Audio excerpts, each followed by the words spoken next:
नमस्कार दोस्तों, मैं हूँ भूमिका। आप सभी का मेरे चैनल स्वाध्याय आंतरिक अन्वेषण में तहे दिल से स्वागत है। आज हम देखेंगे कि मन कौन है, यह कैसे कार्य करता है और इसे कैसे वश में किया जाए। दोस्तों, ऐसा अक्सर देखने मिलता है कि एग्जाम आने वाले हैं पर पढ़ाई में मन नहीं लगता। वजन कम करना है पर डाइटिंग और एक्सरसाइज करने का मन नहीं करता। जीवन में शांति चाहिए पर पूजा पाठ, ध्यान और जाप में मन नहीं लगता। कई बार इसका विपरीत भी होता है। पेट भरा है पर स्वादिष्ट खाना देखते ही भूख से ज्यादा खाना खाने का मन करता है। हम मॉल घूमने जाते हैं, जरूरी कोई चीज नहीं चाहिए होती, फिर भी हमारा आकर्षित चीजों को देखकर मन नहीं मानता और हम कितनी चीजें खरीद लाते हैं। हमारे इम्पोर्टेंट एग्जाम चल रहे होते हैं लेकिन घर पर कोई कार्यक्रम या आपके घर वाले कहीं और एंजॉय कर रहे होते हैं तो आपका भी पढ़ाई में मन नहीं लगता और वही कार्य करने का मन करता है। आखिर ये मन है कौन जो हमें चला रहा है? वास्तव में हम मालिक होते हुए भी क्यों इस मन के अधीन हो जाते हैं? क्या आपने कभी सोचा है कि यह मन इतना शक्तिशाली कैसे बन जाता है जो हम पर राज करने लगता है? दोस्तों, आइए देखते हैं ये मन कौन है और हम इसे कैसे वश में कर सकते हैं। मन के 4 कार्य होते हैं। यह चित्र उस पद्धति को दर्शाता है जिसका उपयोग ऋषि पतंजलि ने यह सिखाने के लिए किया था कि मन किस तरह काम करता है। इस सादृश्य में पहिया मानव शरीर का प्रतिनिधित्व करता है और तीलियां मन के 4 कार्यों का प्रतिनिधित्व करती हैं। मन के 4 कार्य 4 तीलियों की तरह हैं जो जीवन की बाहरी सड़क पर चलने के लिए पहिए को चलाते हैं। जब तक मन की 4 क्रियाओं में गति न हो तब तक शरीर में कोई गति नहीं हो सकती। मन की क्रियाएं सदैव पहले चलती हैं और फिर शरीर उसके बाद चलता है। पहिए का केंद्र शाश्वत साक्षी या आत्मा है और यह हमारी जागरूकता या चेतना का प्रतिनिधित्व करता है। वह स्वयंभू है और अपने अस्तित्व के लिए शरीर या मन पर निर्भर नहीं रहता। केंद्र, जिसे चेतना कहते हैं, कभी गति नहीं करती बल्कि यह मन को शक्ति प्रदान करती है और मन अंततः शरीर को सक्रिय करता है। वाणी और शरीर की क्रिया होने पर परिणाम विकसित होते हैं। दोस्तों, मन को वश में करने से पहले हमें मन के 4 कार्यों के बारे में पता होना चाहिए। आइए मन के 4 कार्य, जिन्हें पहिए की तीलियों के रूप में देखा जाता है, को समझते हैं। पहला है मनस, जिसे सक्रिय मन कहते हैं। दूसरा है अहंकार, जो अहंकार या मैं का निर्माता है। तीसरा है चित्त, जिसे अवचेतन मन भी कहते हैं। यह प्रभाव, धारणा, छाप और संस्कारों का भंडार है। चौथा है बुद्धि, जो विवेक है, जो भेदभाव और निर्णय लेती है। आइए एक एक करके इन चारों के कार्य देखते हैं। मानस आंतरिक और बाहरी दोनों तरह से संचालित होता है। यह सूचना का आयातक और निर्यातक है। मानस बाहरी दुनिया और मन के अन्य कार्यों से संबंधित जानकारी को विभिन्न टुकड़ों में एकत्रित करता है, उन जानकारियों को व्यवस्थित करता है और उसे हमारी जागरूकता के सामने प्रस्तुत करता है। बाहरी दुनिया से जानकारी एकत्रित करने के लिए मानस 5 इंद्रियों का उपयोग करता है, जो है दृष्टि, गंध, श्रवण, स्वाद और स्पर्श। ये कर्मचारी लगातार भौतिक दुनिया में जाते हैं और उन वस्तु की भीड़ के बारे में जानकारी वापस लाते हैं। मन का दूसरा कार्य चित्त एक स्मृति बैंक है, जो छापों और अनुभवों को संग्रहित करता है। चित्त में हमारी पूर्व जन्मों के कर्म, पाप पुण्य, रुचि अरुचि और संस्कार भी एकत्रित रहते हैं। यदि चित्त को मन के अन्य कार्यों के साथ समन्वित नहीं किया जाता तो मन की झील के इस तल में हजारों, लाखों और अनगिनत संस्कार हलचल मचाते हैं और उभरने लगते हैं। ऐसा लगता है जैसे ये कई अव्यक्त प्रभाव जीवन में आकर बाहरी दुनिया में अपनी इच्छाओं को पूरा करने के लिए मानस का ध्यान आकर्षित करने की होड़ कर रहे हैं। चित्त की प्रतिस्पर्धी आवाजें अक्सर मानस को दुनिया में ऐसे कार्य करने के लिए प्रेरित करती है जो वास्तव में इतने उपयोगी नहीं होते हैं। हम कभी ध्यान देकर देखें तो ऐसा अनुभव होता है कि कैसे विचारों की धाराएं कहीं से आती हैं और फिर उसी स्थान पर वापस चली जाती हैं। ये जगह है चित्त। मन का तीसरा कार्य है अहंकार। अहंकार मैं हूँपन का भाव है। अहंकार इंसान को एक अलग इकाई के रूप में महसूस कराता है। चित्त में एकत्रित विभिन्न स्मृतियों, अनुभवों, प्रभावों के बेसिस पर हर एक इंसान अपनी एक पहचान बना लेता है। उसे क्या पसंद है, क्या नहीं पसंद है, वह किससे खुश होता है, क्या उसे दुखी करता है, किस चीज के प्रति उसका लगाव है और किस चीज के प्रति अलगाव, यह सभी मिलकर व्यक्ति का एक स्वभाव, व्यक्तित्व, चरित्र को निर्धारित कर देती हैं। इंसान इसी को मैं समझ लेता है और इसी में उसकी जिंदगी सिमट जाती है। वह अपने अहंकार को हमेशा दूसरों से तुलना करके ऊंचा रखने की कोशिश करता है और इसी में वह अपने सुख और दुख ढूंढ लेता है। मन का चौथा कार्य है बुद्धि। विवेक ही एकमात्र ऐसा मस्तिष्क कार्य है जो भेदभाव और निर्णय ले सकता है। दर्पण की तरह कार्य करते हुए विवेक में मन के अति चेतन भाग से पूर्ण ज्ञान को स्पष्ट रूप से व्यक्त करने की क्षमता होती है। मन के सभी कार्यों में से केवल बुद्धि के पास आंतरिक बुद्धि तक पहुंच है, जो जानती है कि हर रिश्ते में क्या करना है और क्या नहीं करना है। बुद्धि मन का उच्चतम पहलू है और यह आंतरिक ज्ञान का द्वार है। यदि बुद्धि स्पष्ट रूप से कार्य करती है तो मानस इसके मार्गदर्शन को स्वीकार करता है, अन्यथा मानस को उसके निर्देश चित्त में संग्रहित आदत और पैटर्नों से मिलते हैं जो अहंकार द्वारा रंगे होते हैं। अक्सर चित्त के सभी रंगों और छापों के कारण बुद्धि ढक जाती है और अपनी चेतना और विवेक शक्ति खो देती है। यही कारण है कि बुद्धि गलत निर्णय लेती है। ये सभी कार्यों को एक साथ करता हुआ उदाहरण के साथ देखते हैं। ऐसा अक्सर होता है कि हमारा पसंदीदा और स्वादिष्ट भोजन खाकर हम उसे भूख से अधिक खा लेते हैं। हम अपने मन को नियंत्रित नहीं रख पाते।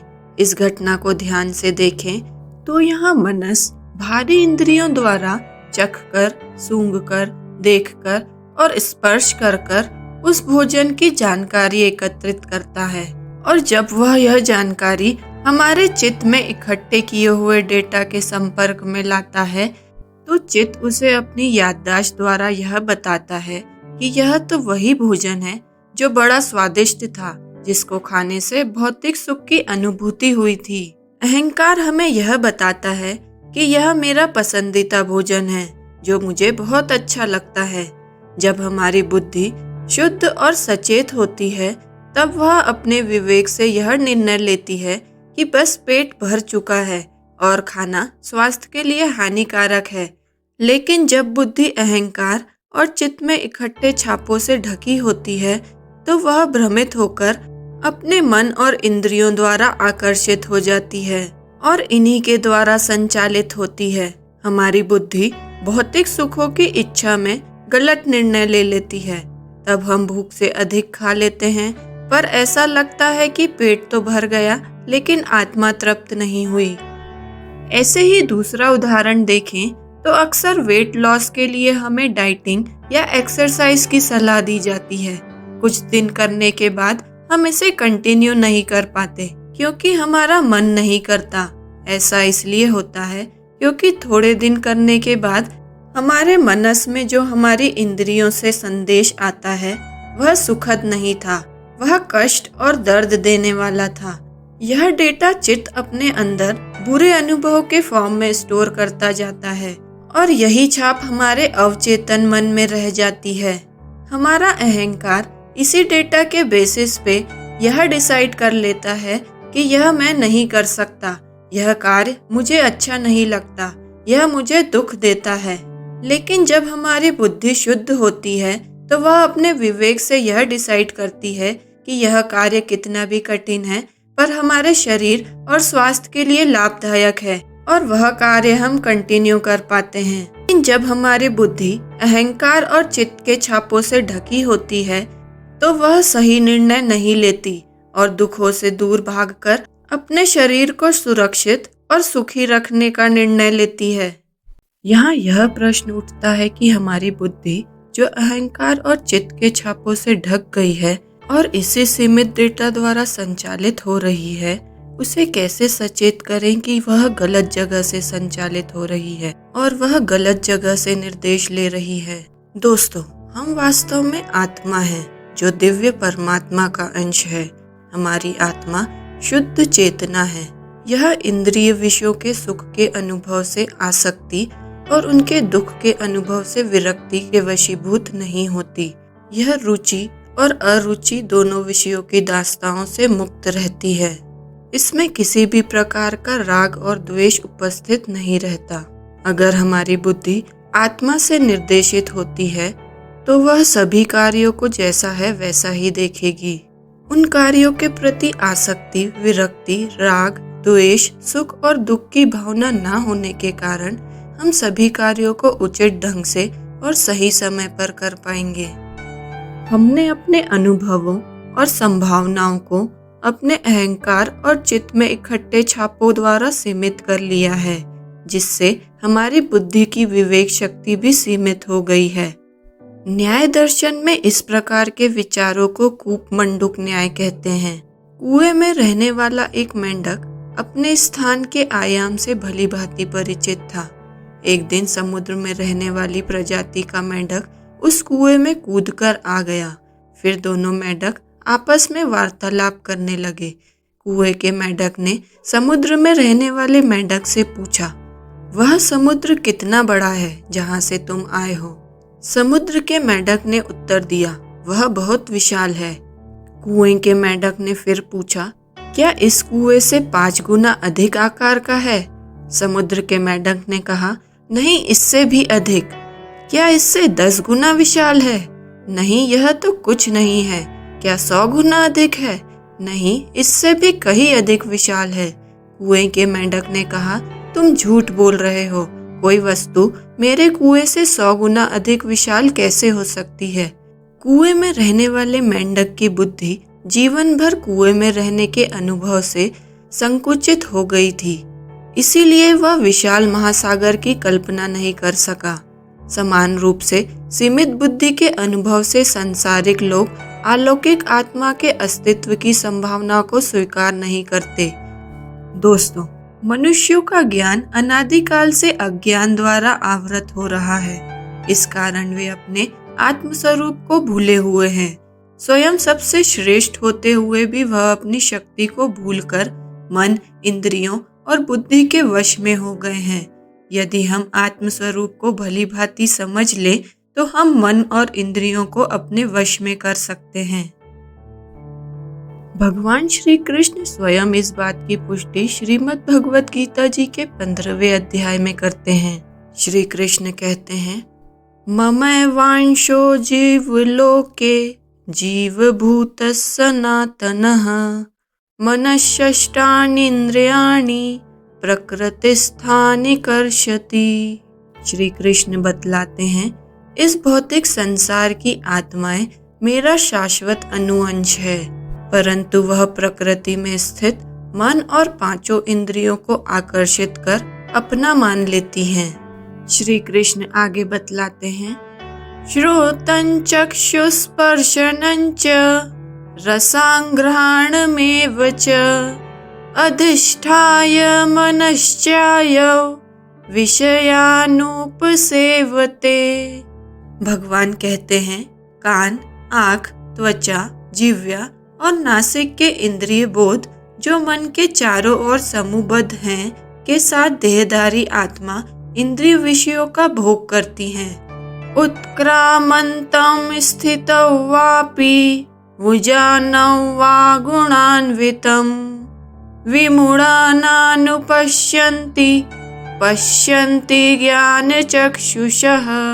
भगवान बतलाते हैं, अज्ञानी आत्मा का अनुभव नहीं कर पाते और ना ही उन्हें इसके शरीर से प्रस्थान करने का बोध होता है।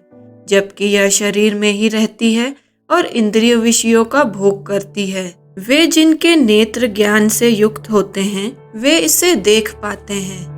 भगवान अर्जुन को बतलाते हैं, इंद्रियाणि पराण्याहु इंद्रियेभ्यः परं मनः मनसस्तु परा बुद्धिर् यो बुद्धेः परतस्तु सः एवं बुद्धिः परं बुद्ध्वा स्वं सद्भ्यात्मानमात्मना जहि शत्रुं महाबाहो कामरूपं दुरासदम्।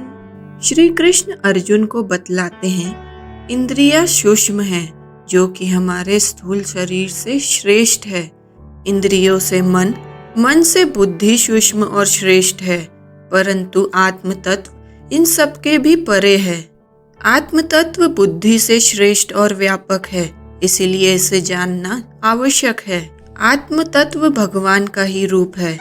नित्य अनुसंधान से उसे जान सकते हैं और अपने मन को नियंत्रित कर आत्मज्ञान द्वारा उस पर विजय प्राप्त कर सकते हैं। श्री कृष्ण अर्जुन से कहते हैं, हे महाबाहु अर्जुन, आत्मा को लौकिक बुद्धि से श्रेष्ठ जानकर अपनी इंद्रिय, मन और बुद्धि पर संयम रखो और आत्मज्ञान द्वारा इस पर विजय प्राप्त करो।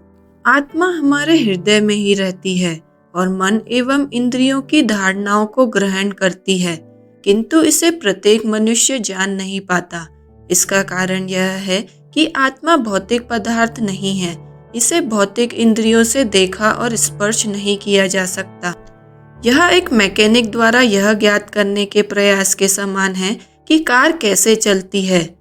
वह पिछले पहियों की गति की ओर देखता है, फिर एक्सेलरेटर, इग्निशन स्विच और स्टीयरिंग व्हील का निरीक्षण करता है। वह इन सबको कार की गति के कारणों के रूप में चिन्हित करता है और यह अनुभव नहीं कर पाता कि कार चलाने का काम कार चालक करता है। किंतु जो आध्यात्मिक मार्ग पर चलते हैं वे ज्ञान चक्षुओं से यह देखते हैं कि आत्मा शरीर के अंगों को सक्रिय करती है। चेतना आत्मा का लक्षण है। जब तक आत्मा शरीर में उपस्थित रहती है तब तक चेतना शरीर में रहकर उसे जीवित रखती है। आत्मा द्वारा शरीर त्यागने पर वह भी शरीर को छोड़ देती है। जो आध्यात्मिक मार्ग का अनुसरण करते हैं वे यह अनुभव कर पाते हैं कि उनकी भौतिक बुद्धि की परिधि से भी परे कोई ज्ञान हो सकता है। वे विनम्रता और विश्वास के साथ आध्यात्मिक मार्ग पर चलना आरंभ करते हैं और अपना उद्देश्य समझने लगते हैं। जब उनका मन शुद्ध हो जाता है तब स्वाभाविक रूप से उन्हें आत्मा की उपस्थिति का बोध होने लगता है। योग के माध्यम से मनुष्य परमात्मा से जुड़कर अपने निजी आत्म स्वरूप में स्थापित हो सकता है। योग का अर्थ है जुड़ना। दो तत्वों का मिलन योग कहलाता है। शरीर और आत्मा को एक रूप करना ही योग कहलाता है। यह एक आध्यात्मिक प्रक्रिया है। मन को शब्दों से मुक्त करके अपने आप को शांति और रिक्तता से जोड़ने का एक तरीका योग है।